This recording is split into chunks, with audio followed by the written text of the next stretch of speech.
Dear audience, السلام علیکم۔ سورہ الرعد کی آیت نمبر 11 میں بتایا گیا ہے ان اللہ لا یغیر ما بقوم حتی یغیروا ما بانفسہم۔ اللہ تعالیٰ اس وقت تک کسی قوم کی حالت نہیں بدلتا جب تک کہ وہ خود اپنی انٹرنل حالت کو چینج نہ کر لے۔ اس آیت مبارکہ کے اندر جو قانون بتایا گیا ہے وہ یہ ہے کہ اللہ تعالیٰ جب کسی کو کوئی نعمت سے نوازتا ہے تو بلا وجہ اس نعمت کو واپس نہیں لے لیتا، بلکہ اس وقت تک واپس نہیں لیتا جب تک وہ اپنے طرز عمل سے یہ نہ ثابت کر دے کہ وہ اس نعمت کا اہل نہیں ہے۔ یہی قانون افراد کے لیے ہے اور یہی قانون قوموں کے لیے ہے۔ اسی قانون کی طرف اشارہ کرتے ہوئے سورہ الانفال کی آیت نمبر 53 میں بتایا گیا ذالک بان اللہ لم یکن مغیرا نعمت انعمها علی قوم حتی یغیروا ما بانفسہم، کہ اللہ تعالیٰ جب کسی قوم کو کسی نعمت سے نوازتا ہے تو وہ اس وقت تک اس کو چینج نہیں کرتا جب تک وہ قوم خود اس کو تبدیل نہ کرتی۔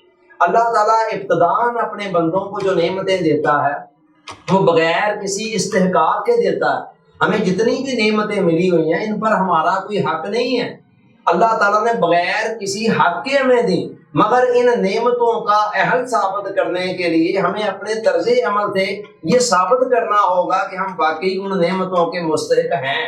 اور اس کا طریقہ کیا ہے؟ اللہ تعالیٰ کی شکر گزاری میں آنا، نعمتوں کا صحیح استعمال کرنا، انہیں مس یوز نہ کرنا اور اپنے خالق اور مالک کی نافرمانی سے حتی الوسع باز رہنا۔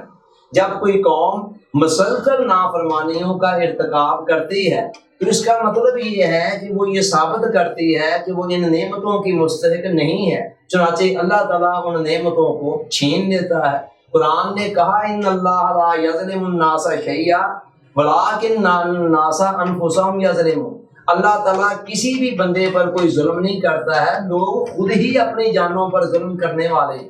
آپ اگر قرآن کا مطالعہ کریں تو جا بجا جہاں قرآن پچھلی قوموں کے حالات میں سناتا ہے تو وہاں سے پتہ چل رہا ہوتا ہے کہ اللہ تعالیٰ کسی قوم کو جب نوازتا ہے مال و دولت کی فراوانی سے تو پھر کیا ہوتا ہے؟ پھر یہ ہے کہ وہ قوم اور اس کے افراد عیش و عشرت کی طرف چلے جاتے ہیں، اور عیش و عشرت سے اگلی سٹیج جو ہے وہ نافرمانی اور بغاوت کی آ جاتی ہے، اور اللہ تعالیٰ ایک دن میں پکڑتا بھی نہیں ہے، کافی عرصہ تک مہلت دیے رکھتا ہے۔ آپ قرآن کے اندر پچھلی قوموں کے حالات کو پڑھیں، آپ کو قوموں کی ساری زندگی کے اندر عروج اور زوال کا فلسفہ اسی ایک نقطہ کے اندر گھومتا ہوا نظر آئے گا کہ اللہ تعالیٰ مہلت بھی دیتا ہے، ڈھیل بھی دیتا ہے، لیکن جب قوم یا قوم کے افراد مسلسل نافرمانیاں اور بغاوتیں اور سرکشیاں کرتے ہیں تو اس کے نتیجے کے اندر پھر وہ قوم خود یہ ثابت کر دیتی ہے کہ اس نعمت کی اہل نہیں ہے، اور پھر عروج کو زوال کے اندر تبدیل کر دیا جاتا ہے۔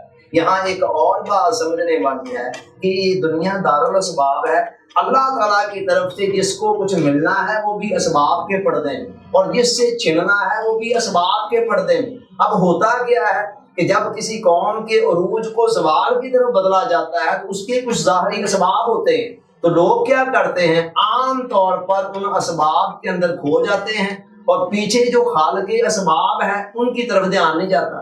انسان کہتا ہے کہ یہ کام میرے ساتھ اس وجہ سے ہوا ہے، یہ اس وجہ سے ہوا ہے، اور جو اصلی وجہ ہوتی ہے نا وہ اگنور ہو جاتی ہے۔ چنانچہ جب بھی آپ کے ساتھ ایسے ہو کہ حالات چینج ہو جائیں، آپ عروج سے زوال کی طرف جا رہے ہوں، تو وہاں خام خواہ اسباب کے اندر نہ گم ہو جائیں، اسباب سے گزر کر خالق اسباب تک پہنچیں، اپنے اندر کا جائزہ لیں اور دیکھیں کہ ہمارے اندر کون سی کمیاں ہیں جس کے نتیجے کے اندر یہ عروج زوال میں تبدیل ہو رہا ہے یا ملی ہوئی نعمتیں چھن رہی ہیں۔ اب اسی قانون کا، اسی اصول کا ایک اور پہلو یہ ہے کہ جب کوئی قوم یا کوئی فرد زوال میں چلا جاتا ہے تو اس زوال کو اس وقت تک دوبارہ عروج کی طرف نہیں لٹایا جاتا جب تک انسان اس کے لیے خود ارادہ نہ کرے اور خود اپنے آپ کو تبدیل کرنے پر تیار نہ ہو۔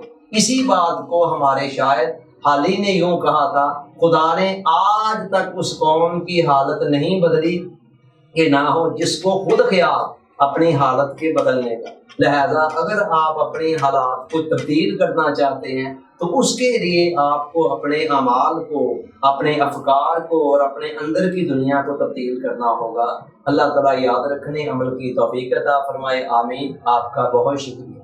السلام علیکم۔